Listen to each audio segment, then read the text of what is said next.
ఒకటే అప్పీల్ చేస్తా.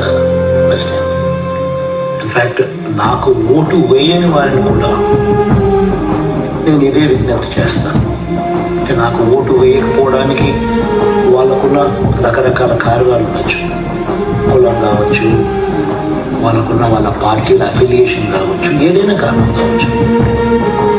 బట్ వాళ్ళందరికీ కూడా నేను విజ్ఞప్తి చేసేది ఒకటి, ఒకసారి మీరు ఇంటికి వెళ్ళండి, మీ భార్యతో మాట్లాడండి, మీ ఇంట్లో మీ అవ్వాతాతలతో మాట్లాడండి, మీ ఇంట్లో ఉన్న మీ పిల్లలతో కూడా మాట్లాడండి.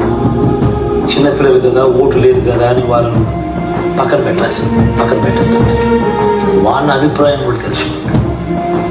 ఇంట్లో ఉన్న ఆడపడుచులతో మాట్లాడండి, అందరితో మాట్లాడి ఎవరి వల్ల మీకు మంచి జరిగింది,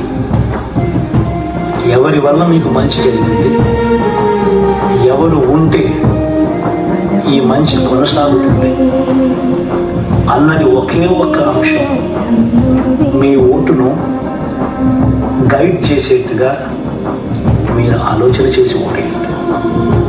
this is all what I need to say.